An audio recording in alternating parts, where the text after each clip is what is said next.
Bonjour à tous les amis, j'espère vraiment que vous allez tous super bien. Nouvelle vidéo aujourd'hui, c'était obligé, c'était obligatoire. Le pronostic pour cette finale de la Coupe du Monde des clubs, une compétition évidemment controversée avec beaucoup de points négatifs, surtout des points négatifs, mais certes, un point positif, ça nous offre une très très belle finale, une finale européenne entre Chelsea et le Paris Saint-Germain. Voilà, évidemment, ça va être forcément une rencontre assez spéciale, la première finale de Coupe du Monde des clubs sous ce nouveau format. Et on va voir si le PSG va pouvoir aller chercher un sixième trophée cette saison, peut-être aller chercher même un septième un peu plus tard dans la saison face à Tottenham. Voilà, il y aura deux équipes anglaises face au PSG pour leur permettre d'écrire l'histoire. Voilà, forcément, on est parti les amis. Let's go! Et ce match évidemment il se joue dimanche 13 juillet à 21 h. Donc au moment où je sortirai la vidéo, c'est voilà dans plus ou moins un jour et 10 heures tout simplement. Donc voilà, on espère évidemment un beau dénouement sur une compétition qui n'a pas été si belle. Voilà, évidemment, je pense que vous le savez. Voilà, on commence évidemment avec Chelsea. Chelsea qui, sur l'affiche, reçoit cette rencontre. Chelsea qui s'est qualifié en finale grâce à une victoire 0-2 face à Fluminense via deux buts de la nouvelle recrue Joao Pedro qui était arrivé justement quelques jours plus tôt. Il a inscrit un doublé, c'était d'ailleurs un de ses anciens clubs. Deux buts d'ailleurs assez beaux, franchement. Ça se voit que c'est un joueur de qualité, le joueur de l'ex maintenant joueur de Brighton. On voit qu'il a quelque chose dans les pieds. Maintenant, est-ce que ce sera vraiment le 9 titulaire à chaque match pour Chelsea? À voir, mais en tout cas, c'est sûr que c'est un joueur de qualité. Il l'a montré en demi-finale. Est-ce qu'il le montrera encore une fois en finale? On verra bien, on verra bien. Mais en tout cas, Chelsea a très bien joué cette rencontre. Franchement, j'ai regardé le match, c'était plutôt intéressant. Bah voilà, par séquence, c'est quand même on voit que c'est quand même une équipe assez intéressante. Mais bon, quand même, ils affrontaient une pas si mauvaise équipe de Fluminense, une équipe brésilienne. On a vu que dans cette compétition, les équipes sud-américaines avaient un peu plus de facilité avec notamment l'environnement. Mais c'est vrai que là, bon, à partir de demi-finale, les équipes européennes ont commencé vraiment bien à s'adapter. Et bon, bah là, ça a payé. Chelsea a su se qualifier. 54% de possession, c'est pas non plus une nette domination en termes de possession de balle. Mais par contre, au niveau des tirs, Chelsea s'est beaucoup plus procuré de situations et avec beaucoup plus de facilité, forcément, via les grosses qualités de chaque joueur.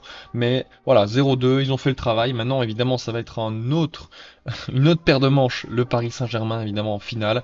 Donc voilà. La compo utilisée par Chelsea, c'est une compo, on va dire, la meilleure possible au vu des joueurs qui peuvent être alignés. On a évidemment Sanchez dans les buts, Chalobah et Adarabio en défenseur central, Cucurella à gauche, Malo Gusto à droite, au milieu évidemment Caicedo, Fernandez avec Palmer un peu plus haut, et puis Neto, Joao Pedro et Nkunku sur le côté droit. Et puis sur le banc, on a certains joueurs, on a Jackson, évidemment le buteur sénégalais, on a Marc Djoui, Noni Madueke qui était rentré, c'était son dernier match avec Chelsea, parce qu'il là il va signer à Arsenal. Ça a été annoncé par Fabrizio Romano il y a 2 jours quand vous allez voir la vidéo. Il y a évidemment Tyreek George aussi qui avait fait quelques apparitions en Conference League la saison, cette saison, mais bon, j'ai envie de dire la saison passée parce que pour moi c'est la saison passée, mais apparemment c'est cette saison en Conference League, cette saison avec Chelsea. Il y a André Santos qui est revenu de Strasbourg, Dewsbury Hall, Rhys James, Achompong aussi qui avait fait quelques apparitions en Conference League. Voilà. Mis à part peut-être Malo Gusto remplacé par Rhys James, je pense qu'on est sur l'équipe type de Chelsea avec les joueurs qui ont voyagé pour cette coupe du Monde des clubs. Il y a encore Fofana qui est blessé et Lavia et Badiachil qui sont pour le moment incertains pour le match face au Paris Saint-Germain. À voir, peut-être que Lavia rentrera à un moment donné dans le match. Badiachil peut-être pareil. Peut-être un peu moins probable, mais pourquoi pas. Ça reste une option en défense centrale de plus, tout simplement, pour Chelsea, évidemment. Maintenant, on commence et on est parti. On continue avec le Paris Saint-Germain, la meilleure équipe d'Europe, peut-être du monde à l'issue de cette rencontre. Voilà, bah encore une fois, une démonstration face à une équipe du Real Madrid bien diminuée. On a bien vu qu'il y avait une classe, voire deux classes d'écart. Voilà, après 10 minutes, le match était déjà plié. But de Fabien Ruiz à la 6e minute, puis but de Ousmane Dembélé à la 9e. Tous les deux issu d'une erreur de la défense, d'une perte de balle défensive de la part du Real Madrid, une fois de la part d'Asensio, une deuxième par Rudiger, et puis troisième but de Fabien Ruiz à la 24e, un magnifique but superbement amené, voilà, du début à la fin, voilà. Hakimi a fait tout le terrain avant de délivrer l'assist à Ruiz, et puis il y a Gonzalo Ramos qui est rentré pendant ce match et qui a réussi à marquer un petit but à la 87e, un plutôt beau joli but. Donc voilà, ça fait toujours plaisir. Tu rentres, tu marques un but, c'est bien pour la confiance et ça montre aussi que les remplaçants sont présents et sont prêts à en découdre. Donc ça va faire du mal, à mon avis, à cette équipe de Chelsea. Voilà, franchement, un match plutôt bien mené, on va pas se mentir. 17 tirs. Enfin voilà, franchement, même si le Real a statistiquement réussi a réussi à tirer 11 fois au but, on va pas se mentir qu'ils ont vraiment été dangereux sur très peu de séquences. Le PSG était bien au-dessus, que ce soit dans le pressing ou que ce soit à la qualité de possession de balle, collectif, enfin bref. Je pense que vous avez vu le match si vous êtes supporter du PSG ou du Real, et puis même si vous l'avez pas vu, je pense que vous connaissez évidemment cette équipe du PSG comparée à celle du Real. On a cessé de le répéter durant cette saison. On a un PSG collectif et un Real qui ne l'est pas. Bon, en tout cas, pas encore, depuis l'arrivée de Xabi Alonso. Au niveau de l'équipe titulaire, face au Real, on a la classique, avec le 4-3-3, Donnarumma dans les buts, Hakimi à droite, Mendes à gauche. Il y a eu un petit changement forcément dans la charnière parce que Pacho et Hernandez sont suspendus pour 2 matchs, donc encore une fois pour la finale également. Donc c'est Beraldo qui sera titulaire sûrement au côté gauche. Au milieu, il y a évidemment Neves, Vitinha et Ruiz, un milieu qui fonctionne merveilleusement bien, avec des échanges de part et d'autre de chaque poste. Enfin bref, tout le monde peut se retrouver en 6, tout le monde peut se retrouver en 8, tout le monde peut se retrouver à gauche, à droite. Enfin bref, voilà. C'est un milieu mobile, mais qui n'oublie pas d'aller au ballon et d'être avec le ballon au pied, tout simplement. Donc ça, c'est splendide. Et puis devant, on a la triplette. Gvara, Doué à droite, et puis Dembélé, évidemment, devant. Les trois qui pressent comme si ils avaient 100% de jus. On les voit quand même qu'ils accusent un peu le coup physiquement, les joueurs du PSG, mais ils sont toujours là présents et ils sont très clutch, ils sont très efficaces. Donc Chelsea ne devra faire absolument aucune erreur défensive, parce que sinon ça va être directement puni par les joueurs du Paris Saint-Germain et par les hommes de Luis Enrique en général, parce que même les remplaçants peuvent faire mal. Évidemment, il y a Zaïre Emery qui peut rentrer, Mayoulou, Barcola, encore une fois, Kangin, Ramos, Mbaye, Camara aussi en poste de défenseur central. Voilà.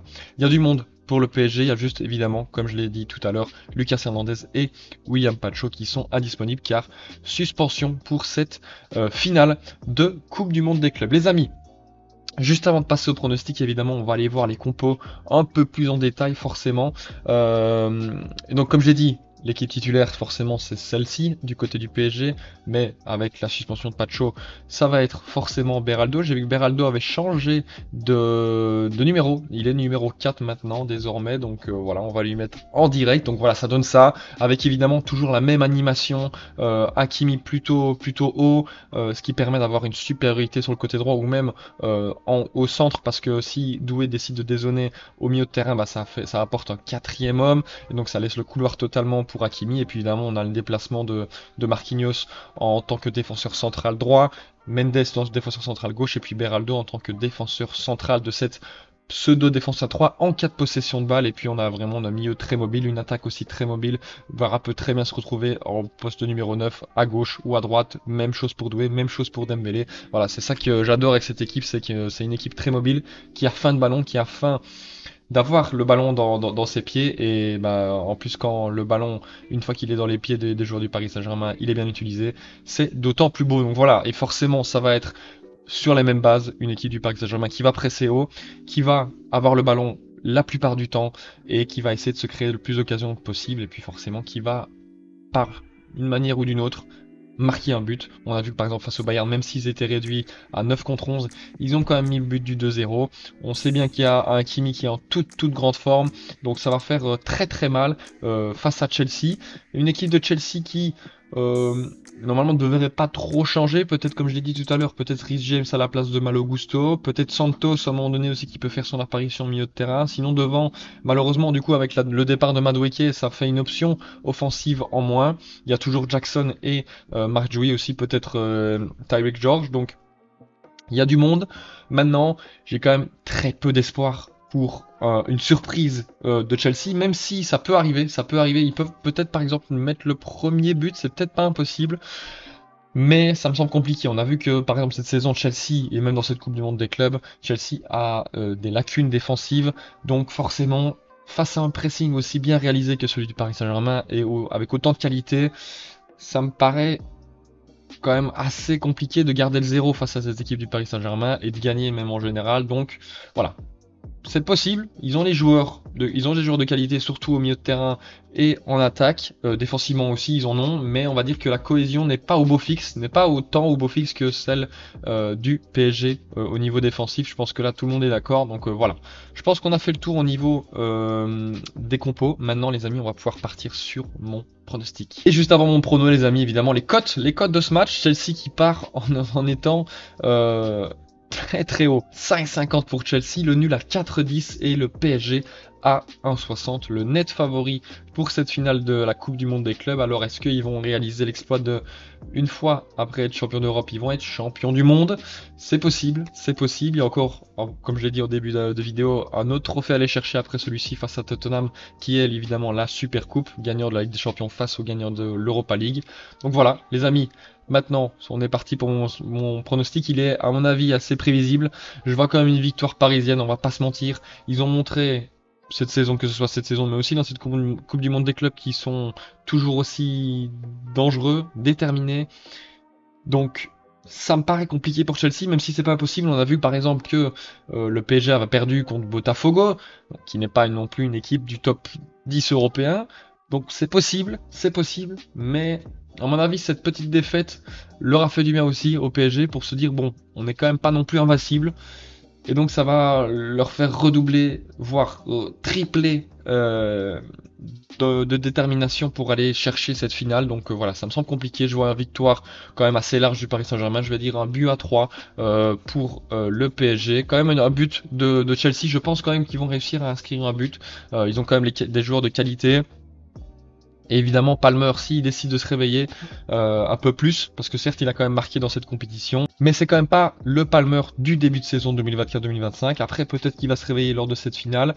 Du côté du PSG, j'ai mis Dembélé, évidemment, le premier défenseur de cette équipe, vu son pressing aussi, enfin vu son pressing aussi assez extraordinaire.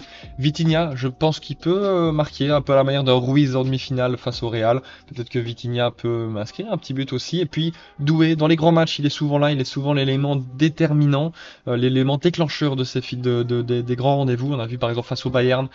Voilà, c'est lui qui a déclenché le premier but, c'est lui qui est allé marquer ce premier but, certes bien servi par João Neves, il faut pas l'oublier. Mais voilà, victoire large des Parisiens, un nouveau trophée lors de cette saison, une nouvelle célébration et une nouvelle joie pour les supporters. Mais j'ai envie de dire une joie qui serait, en cas de victoire, totalement méritée. Les amis, j'espère vraiment que vous avez kiffé. C'était encore une fois un plaisir de vous tourner cette vidéo. La seule vidéo que j'ai fait sur la Coupe du Monde des clubs. Là, c'était obligé, évidemment. Il y a une vidéo Mercato parfait pour le Barça qui va arriver vendredi, normalement vendredi prochain. Donc voilà, restez connectés les amis, la phrase de vieux, restez connectés. Non mais activez la cloche de notification les amis, n'hésitez pas à liker, à vous abonner, me dire en commentaire quand même, n'hésitez pas, votre pronostic pour ce Chelsea PSG. Et puis nous, comme je vous l'ai dit, on se retrouve vendredi pour ma vidéo spéciale Barça. Je vous dis à très très bientôt les amis, c'était Venture. Ciao ciao.